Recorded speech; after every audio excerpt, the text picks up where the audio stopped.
7 अक्टूबर 2023 को हमास ने जब इजराइल के ऊपर हमला किया था तो हिजबुल्लाह ने भी उत्तरी इजराइल को मिसाइल, रॉकेट और ड्रोन हमलों से दहलाना शुरू कर दिया था।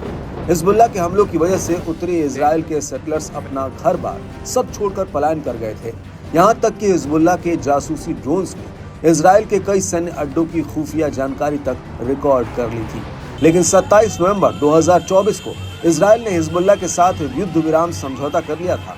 हालांकि इस समझौते से पहले आईडीएफ हिजबुल्लाह प्रमुख हसन नसरल्लाह को ठिकाने लगा चुकी थी। लेकिन जब तक युद्ध विराम की नौबत आई तब तक इजराइल भी जंग में काफी कुछ गंवा चुका था और अब जिस शर्त पर इजराइल हिजबुल्लाह के आगे झुका था वो अभी तक पूरी नहीं हुई है और न तो हिजबुल्लाह ने पूरी तरह से हथियार डाले और न ही सेटलर्स अपने घरों को लौट पाए। और अब इसको लेकर इजरायली मीडिया ने एक बहुत बड़ी बात कह दी है। दरअसल इस युद्ध विराम को लेकर इजरायली मीडिया का कहना है कि ये एक ऐसा रणनीतिक जाल है जिससे इजराइल का बाहर निकलना बेहद ही मुश्किल है। इजरायली मीडिया का कहना है कि मौजूदा युद्ध विराम समझौता इजराइल को ब्लैकमेल करने का तरीका है।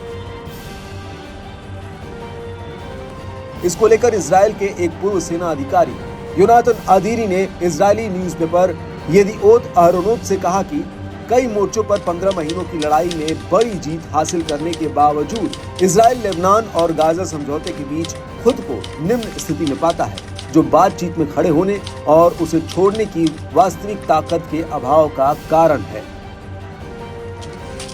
अदीरी का कहना है कि लेबनानी सेना समझौते को लागू कर पाने में विफल रही है, जिसकी वजह से इजराइल के पास लेबनान में अपनी सैन्य मौजूदगी बनाए रखने के अलावा कोई विकल्प नहीं है। लेकिन लेबनान में आईडीएफ की मौजूदगी में जरूरी फोर्स और तैयारी की कमी है, जिसकी वजह से हिजबुल्लाह संभावित रूप से इजराइल पर हमला कर सकता है और इजराइल के ऊपर बाहरी और आंतरिक दोनों ही दबाव है।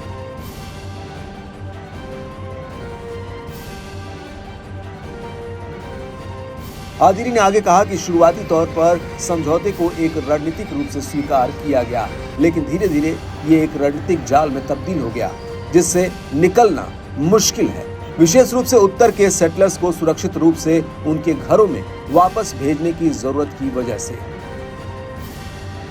वहीं गाजा को लेकर अदीरी का कहना है कि इजराइल गाजा समझौते की बाधाओं से बंधा हुआ है और हमास लगातार ताकतवर होता जा रहा है।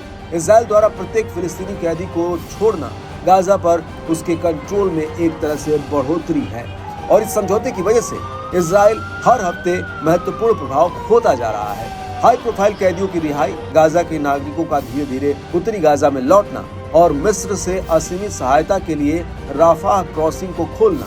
वहीं गाजा में हमास की आंतरिक और अरब दुनिया में छवि और मजबूत हो रही है, जो इजराइल के लिए बहुत बड़ा झटका है।